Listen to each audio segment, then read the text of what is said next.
mag-secret file ay ilike mo muna ang video na to at mag-subscribe na sa aming YouTube channel. Don't forget to click the notification bell para hindi ka nahuhuli sa latest episode ng DJ Rocky's Secret Files.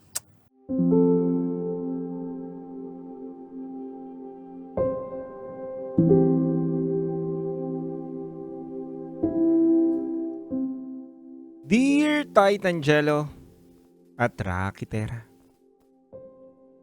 nais ko lang pong magbahagi sa inyo ng aking kwento. Itago nyo na lang po ko sa pangalang Christian. At ito po ang aking Secret Files. DJ Titangelo at DJ Rakitera, 33 years old na po ako ngayon taon na to. At tubong Pangasinan po ako. Nais ko lang po munang bumalik sana noong mga panahon na nangangapa ako sa Maynila. 18 years old po kasi ako na ulila ko sa aking pamilya. At nagdesisyon akong magtrabaho sa Maynila. Wala po akong kakilala sa Maynila noong mga panahon na nagbiyahe ako ng Pangasinan papuntang Maynila. Tanging baon ko lang po ang pamasahe at lakas ng loob upang makipagsapalaran at maghanap ng trabaho. DJ Titangelo at Rakitera, kung saan-saan po ako napadpad upang maghanap ng trabaho. Hanggang napasok po ako bilang isang car wash boy sa lugar ng Quezon City. Isang babaeng byuda po ang may-ari ng car wash. Sa una po, napakataray at sungit nito. Mahigpit po pagdating sa trabaho ang boss namin. Pero patagal ng patagal, mas na-appreciate ko po ang boss namin. Itago na lang po pala natin sa pangalang Baby ang pangalan ng aking amo. DJ Titangelo at Rakitera, dumating po sa point na ako na lang po ang natira niyang empleyado sa car wash. Umalis po kasi ang mga kasamahan ko at lumipat sa mga mas bago at maganda daw na car washan. Pero ako nanatili na loyal sa aking trabaho.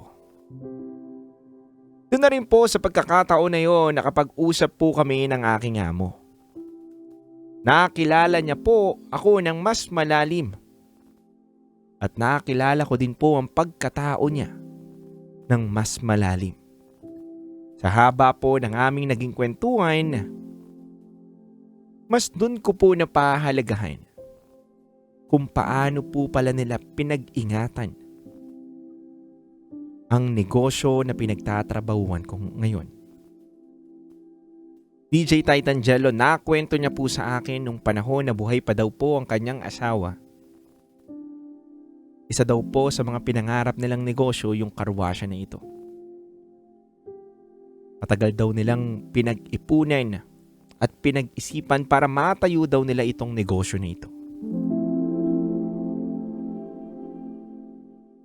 Yung mga panahon daw na nawala ang kanyang mister, nais niya na daw po sanang ibenta o bitawan ng negosyo na karwasyan, pero naisip niya na isa ito sa mga maswerteng naging negosyo nila. Isa daw ito sa talaga namang nagbigay ng maraming biyaya upang makapagpatayo ng marami ding negosyo.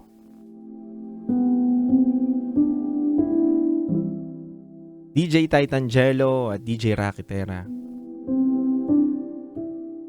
habang nag-uusap kami ng aking boss, napaisip din ako na kung titignan natin ang edad ko at edad po ng boss ko, ay parang nanay ko na po siya. Dahil 15 taon po ang agwat namin nung mga panahon na yun. Kasing edad ko na po yung panganay niyang anak. Kaya hindi ko rin po naisip na pwedeng magkaroon ng something sa amin ng amo ko. Pero mapagbiro po pala talaga ang tadhana. Ika-4 ng taon ko sa aking trabaho at ako na rin po ang pinagkakatiwalaan sa manpower at mismong shop namin ng karwasyan. Isang araw, DJ Titangelo, pinull out niya ako. Biglang kinailangan ng driver ng aking amo at sa akin nakiusap. Hindi lang po isang beses nangyari ito. Maraming beses po na kinailangan niya na magmamaneho sa kanya. Hanggang sa napapadalas na rin po ang request ng amo ko sa akin na maghatid sundo daw sa kanya. DJ Rakitera at DJ Titangelo parang naging personal driver ang dating ko sa kanya. Sa totoo lang, wala naman po akong reklamo. Pero napapaisip lang ako nung una na bakit kaya napapadalas ang request sa akin ni boss na samahan siya sa mga lakad niya. Sa totoo lang po, 4 na taon ako dyan sa aking trabaho pero hindi ako nakapag-isip ng higit sa aking ginagawa bilang trabahante. Pero hindi din pala natin masasabi ang panahon. Anytime pwede tayong panain ni Cupido, DJ Titangelo at Rakitera. Dahil sa aming madalas na pagsasama ng aking boss noon, onti-onti pa lang mahuhulog ang katulad ko. At magkakabutihang loob kami sa isa't isa. Madalas na po kaming lumalabas ng kaming dalawa lang at nagiging malapit na po kami sa isa't isa. Sa totoo lang po, tingin ko, ako ang unang nahulog sa kanya, DJ Titangelo at Rakitera. Paano ba naman po dahil malambing at ramdam ko na maalaga po si Boss Baby. DJ Titangelo at Rakitera, ako po ang nag-first move upang sabihin sa kanya na masama ba na magustuhan siya ng mas bata sa kanya? Ang sagot niya naman po ay matututunan ba natin ang puso kapag nahulog na? Hindi siyempre. Sabi niya pa po sa akin, DJ Titangelo, basta sisiguraduhin niya lang daw po na kapag may nagkagusto daw sa kanya na mas bata, kailangan daw ay maayos at totoo ang intensyon nito sa kanya. Unang-una daw kasi ayaw niya daw po maging sugar mommy. At gusto niya po ng tunay at tapat na pagmamahal. DJ Titangelo, habang nagtatawanan kami at nagkukwentuhan ng mga pahaging ko sa kanya na tanong, bigla ko pong sinabi sa kanya na, Boss, paano kung magkagusto po ako sa inyo? May pag-asa ba ako? Nung una, DJ Titangelo, natawa siya. Sabi niya lang sa akin na, alam mo, gwapo kang bata. Mabait, masipag, at mapagkakatiwalaan. Marami ka pang mas bata na makikilala. Baka nananaginip ka lang kung gugustuhin mo ang mas matanda sa'yo. DJ Titangelo, agad kong sinabi ulit sa kanya na, paano kung seryoso ko? Paano kung ikaw na sinisigaw ng puso ko? Handa ka ba na pakilala mo ako sa mga anak mo? Lalo na sa mga kaibigan mo? DJ Titangelo at DJ Rakitera, nakangiti niyang sinagot ang aking mga tanong. Alam mo, Christian, wala naman mawawala sa akin. Malalaki na anak ko. Biyuda na rin ako. Alam mo, nag-e-enjoy na lang ako sa buhay. Pero kung darating ang taong pwedeng umibig at pakitaan ako ng totoo at tapat na pagmamahal, sino ba naman ako para isara ang aking puso? Para sa taong malinis at totoo ang hangarin. DJ Titangelo at DJ Rakitera, dito na po nag-umpisa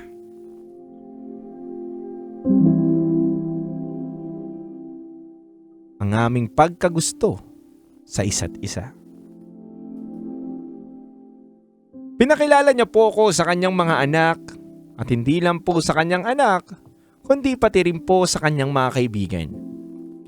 Aaminin ko, DJ Titangelo, sa 15 taong gulang na agwat naming dalawa ay hindi po naging madali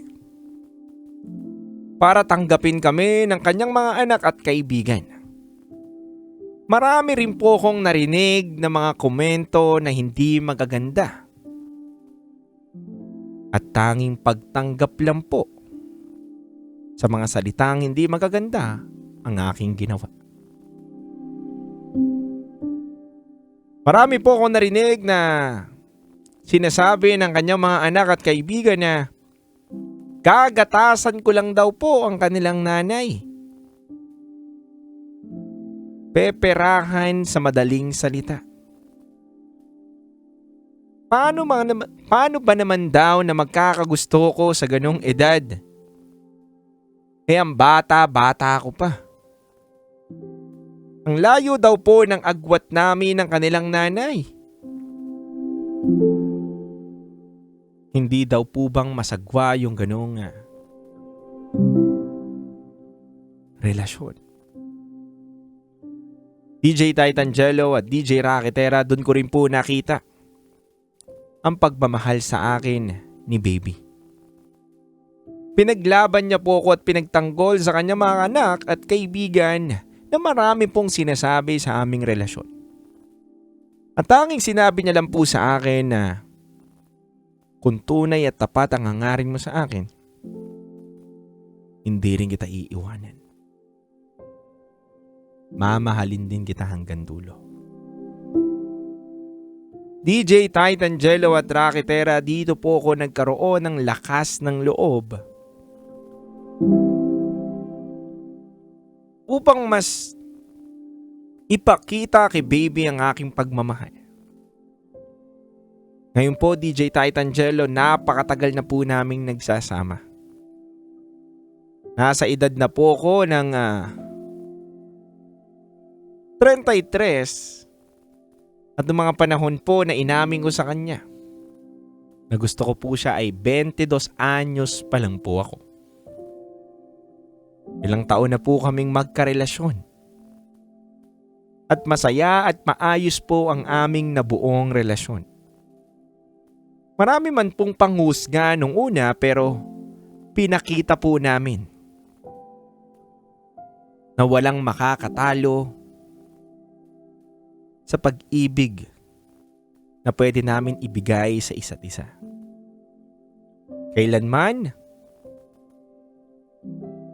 magwawagi pa rin ang tunay at tapat na pagmamahal mo sa taong ginugusto mo. Muli mga kabisyo, ako po si Christian at maraming salamat po sa lahat ng mga nakapakinig ng aking kwento. Nais ko lang pong sabihin sa lahat na huwag kayong matakot magmahal. Huwag kayong matakot magmahal ng mas matanda sa inyo. Dahil kahit kailan hindi natin matuturuan ang puso natin kung sino ang pwedeng gustuhin. Muli, ito po ang aking Secret Files. Maraming salamat po.